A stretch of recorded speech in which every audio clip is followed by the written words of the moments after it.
ক্লাসে নতুন স্যার এসেছেন, নাম মফিজুর রহমান। হ্যাংলা পাতলা গড়ন, বাতাস আসলেই যেন ঢলে পড়বে এরকম শরীরের অবস্থা। ভদ্রলোকের চেহারার চেয়ে চোখ দুটি অস্বাভাবিক রকম বড়, দেখলেই মনে হয় বড় বড় সাইজের দুটি জলপাই কেউ খোদাই করে বসিয়ে দিয়েছে। ভদ্রলোক খুবই ভালো মানুষ। ওনার সমস্যা একটি, ক্লাসে উনি যতটা না বায়োলজি পড়ান তার চেয়ে বেশি ধর্ষণ চর্চা করেন। ধর্ম কোথা থেকে আসলো, ঠিক কবে থেকে মানুষ ধার্মিক হওয়া শুরু করলো, ধর্ম আদতে কী আর কি নয় তার গল্প করেন। আজকে ওনার চতুর্থ ক্লাস পড়াবেন, চতুর্থ সেমিস্টারে এটা পড়ানো হয়। স্যার প্রথমে এসে বললেন, গুড মর্নিং গাইস। সবাই সমস্বরে বলল, গুড মর্নিং স্যার। এরপর স্যার জিজ্ঞেস করলেন, সবাই কেমন আছো? স্যারের আরও একটি ভালো দিক হলো উনি ক্লাসে এলে এভাবেই সবার কুশলাদি জিজ্ঞেস করেন। সাধারণত হায়ার লেভেলে যেটা সব শিক্ষক করেন না। তারা রোবটের মতো ক্লাসে আসেন, যন্ত্রের মতো করে লেকচারটা পড়িয়ে বেরিয়ে যান। সেদিক থেকে মফিজুর রহমানের নামের এই ভদ্রলোক অনেকটা অন্যরকম।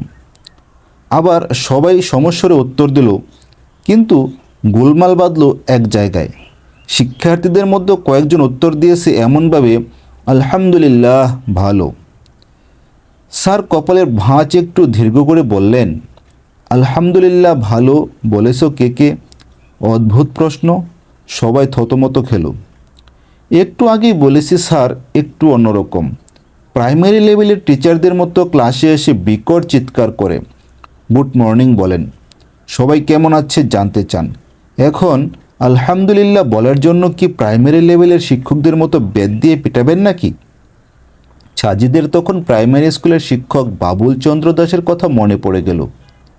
এই লোকটা ক্লাসে কেউ দুটোর বেশি হাঁচি দিলে বেদ দিয়ে আচ্ছা মতন পিটাতেন। ওনার কথা হলো, হাঁচির সর্বোচ্চ পরিমাণ হবে দুটি, দুটির বেশি হাঁচি দেওয়া মানে ইচ্ছে করে বেয়াদবি করা। যা হোক, বাবুল চন্দ্রের পাঠ তো কবেই চুকেছে, এবার মফিজ চন্দ্রের হাতেই না গণপিটুনি খাওয়া লাগে। ক্লাসের সর্বমোট 7 জন দাঁড়ালো। এরা সবাই আলহামদুলিল্লাহ ভালো বলেছে। এরা হচ্ছে রাকিব, আদনান, জোনায়েদ, সাকিব, মরিয়ম, রিতা এবং সাজিদ। স্যার সবার চেহারাটা একটু ভালো মতো পরখ করে নিলেন। এরপর পিক করে হেসে দিয়ে বললেন, বসো। সবাই বলল, আজকে মনে হয় আর একাডেমিক পড়াশোনা হবে না, দর্শনের তাত্ত্বিক আলাপ হবে। ঠিক তাই হলো। মফিজুর রহমান স্যার আদনানকে দাঁড় করালো, বললেন, তুমিও বলেছিলে সেটা না? জি স্যার, আদনান উত্তর দিল। স্যার বললেন, আলহামদুলিল্লাহর অর্থ কি জানো? আদনান মনে হয় একটু ভয় পাচ্ছে। সে ঢুক গিলতে গিলতে বলল, জি স্যার, আলহামদুলিল্লাহ অর্থ হলো সকল প্রশংসা কেবলই আল্লাহর। স্যার বললেন, সকল প্রশংসা কেবলই আল্লাহর। স্যার এই বাক্যটি দুবার উচ্চারণ করলেন। এরপর আদনানের দিকে তাকিয়ে বললেন, বসো। আদনান বসলো। এবার স্যার রিতাকে দাঁড় করালেন। স্যার রিতার কাছে জিজ্ঞেস করলেন, আচ্ছা পৃথিবীতে চুরি ডাকাতি আছে? রিতা বলল, আছে। খুন খারাপি আছে? রাহাজানি, ধর্ষণ? জি আছে। কথা দিয়ে কথা না রাখা, মানুষকে ঠকানো, লুপ, লালসা এসব? জি আছে। এগুলো কি প্রশংসাযোগ্য? না। তাহলে মানুষ একটি ভালো কাজ করার পর তার সব প্রশংসা যদি আল্লাহর হয়, মানুষ যখন চুরি ডাকাতি করে, লোক ঠকায়, খুন খারাপি করে, ধর্ষণ করে, তখন সব মন্দের ক্রেডিট আল্লাহকে দেওয়া হয় না কেন? উনি প্রশংসার ভাগ পাবেন, কিন্তু দুর্নামের ভাগ নেবেন না, তা কেমন করে হয়? রিতা মাথা নিচু করে আছে। স্যার বললেন, এখানেই ধর্মের ভেলকিবাজি। ঈশ্বর তো ভালোটা বোঝেন, কিন্তু মন্দটা থেকে গুটিয়ে নিয়েছেন।